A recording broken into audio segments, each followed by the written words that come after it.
الغريب إن ساعتها الحكم خاف وفعلا لغى الهدف، وصحينا الصبح على خبر صدم الجميع: الكاس اتسرق. بس ساعتها نسي يطلع الكارت الأحمر ويطرد اللاعب ده. كأس العالم يعني المتعة، الإثارة، الأهداف الأسطورية اللي كل الناس بتحلم تلمس بس كأس العالم. بس عمرك تخيلت إن في مواقف حصلت في البطولة دي تخليك تهرش كده في دماغك وتقول ايه اللي انا شايفه ده؟ اهلا بيكم يا شباب. النهارده مش هنتكلم على تكتيكات ولا خطط، النهارده احنا جايين نحكي عن اغرب مواقف حصلت في كاس العالم. من اول كلب انقذ سمعة دولة كاملة لحد شيخ نزل الاستاد ولغى هدف بنفسه. جهز كوباية الشاي الجميلة بتاعتك واشترك في القناة لو لسه ما اشتركتش، ويلا بينا. البداية من بطولة 1966، بطولة انجلترا. قبل البطولة بكام شهر انجلترا حطت كاس العالم في معرض عام عشان الناس تتفرج عليه وتتصور معاه وكده.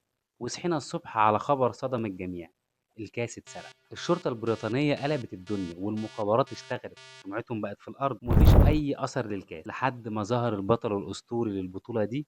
وما كانش لاعب كرة قدم، ده كان كلب. أيوة كلب.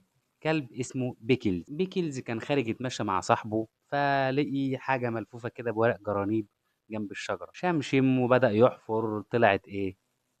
كأس العالم. كأس العالم النسخة الأصلية. بيكلز بقى خلاص بطل قومي للبطولة دي وللدولة. وعشان يكرموا الكلب ده، المنتخب اللي فاز بالبطولة ساعتها عزموه على العشاء معاهم علشان يكرموا. تخيل كلب ينقذ كبرياء انجلترا. نرجع بقى لورا شوية، سنة 1950 الهند رسميا تأهلت لكأس العالم. كان ساعتها في البرازيل، والناس بقى مستنية تشوف الهنود والنمور الهندية في كأس العالم.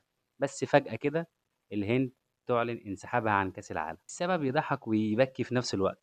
ساعتها الفيفا أعلنت إن لازم أي فرقة تلعب في كأس العالم تلبس جزمة أو ستارز في رجليها. لاعيبة الهند بقى قالوا لا يا عم، احنا متعودين نلعب في الدوري المحلي واحنا حافيين بنلعب في الأولمبياد والبطولات المحلية بتاعتنا بدون جزم أو ستارزات. وبسبب التمسك إن هم مش عايزين يلبسوا حاجة في رجلهم وما بيلعبوا، البرازيل أو الفيفا منعت إن هم مش هيلعبوا في كأس العالم، وضاعت فرصة الهند في إنها تكون موجودة في كأس العالم. الموقف الثالث، والموقف ده عربي بامتياز ومستحيل يتكرر تاني: ماتش الكويت وفرنسا.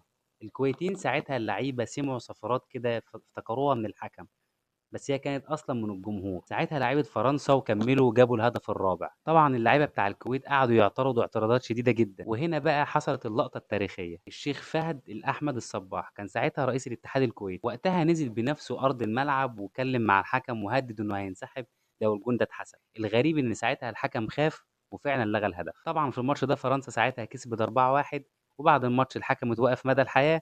بس فضلت اللقطة تاريخية ومعلقة معانا. كلنا عارفين ان الكارت الاصفر التاني يعني كارت احمر وانت كده بره الملعب، الا مع الحكم الانجليزي غراهام بول. مونديال 2006 في ماتش كرواتيا واستراليا، الحكم ادى الكارت الاصفر التاني للاعب الكرواتي المدافع سيمونيتش. اللاعب ذكي سكت وفضل يلعب لحد ما عمل فاول تاني، فالحكم اداله انذار الاصفر التالت في نفس الماتش. وهنا بس الحكم افتكر ان هو اداله تالت انذار اصفر، وساعتها في الاخر طلع له الكارت الاحمر وطرد اللاعب. في نفس البطولة 1982 منتخب السلفادور اتعرض لأكبر هزيمة في تاريخ كأس العالم. خسروا ساعتها 10-1، نتيجة تكسف، بس السلفادوريين كان عندهم رأي تاني. لما كانت النتيجة 5-0 للمجر، لاعب السلفادور شاط كورة وأخيرا جت جون. هنا بقى حصل انفجار، اللاعب بقى فضل يجري ويحتفل والدكة نزلت وكلهم بيحتفلوا كأنهم خدوا كأس العالم، مع ان النتيجة اصلا 5-1. ساعتها ما كانش فارق معاهم ان هم خسرانين 5-10 اكتر من كده، قد ما فارق معاهم ان هم اخيرا جابوا جون في كاس العالم. حراس المرمى دايما عاقلين، الا الكولومبي رينيه غيتا، كان ساعتها بيلقبوه بالمجنون عشان كان بيستعرض وهو واقف في الجون، وكان بيطلع ويلم المهاجمين ويطلع نص الملعب وحاجات غريبة كده منه. وفي دور ال 16 ضد الكاميرون قرر يعمل لقطة غريبة كده، والمشكلة انها كانت في الشوط الثاني الإضافي. خرج بالكرة لنص الملعب وحب يرقص المهاجم الكاميروني عشان كان كبير في السن وكده يعني. روجيه ميلا عشان كان كبير طبعا بخبرته قدر يقطع الكورة وجاب جون في المرمى اللي هو فاضي تماما. ساعتها كولومبيا خرجت من كأس العالم، والحارس دفع ثمن الاستعراض بالخروج من كأس العالم، وتقريبا ما وقفش تاني بعد. وما دام ذكرنا الجنون يبقى لازم نذكر لويس سواريز. اغلبكم تقريبا شفتوا اللقطه في مونديال 2014 ماتش اوروجواي وايطاليا. سواريز فجاه كده قرر يسيب الكوره ويسيب التكتيك ويسيب التعليمات ويروح يعض اللاعب بالدفاع بتاع ايطاليا. الكاميرات فعلا جابت سواريز وهو بيعض المدافع عضه محترمه، بس في الاخر طلع حظه حلو والحكم ما شافهاش وما ادالوش طرد من الملعب. وبما ان هي ظهرت على الشاشات، ففيما بعد الفيفا وريته العين الحمراء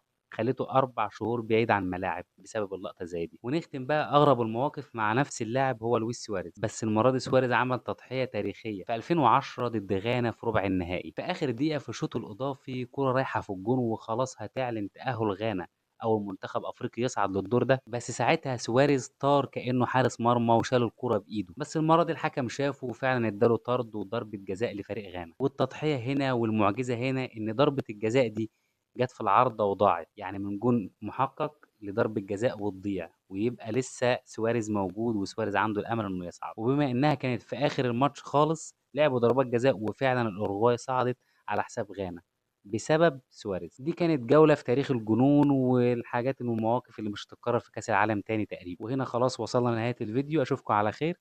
سلام.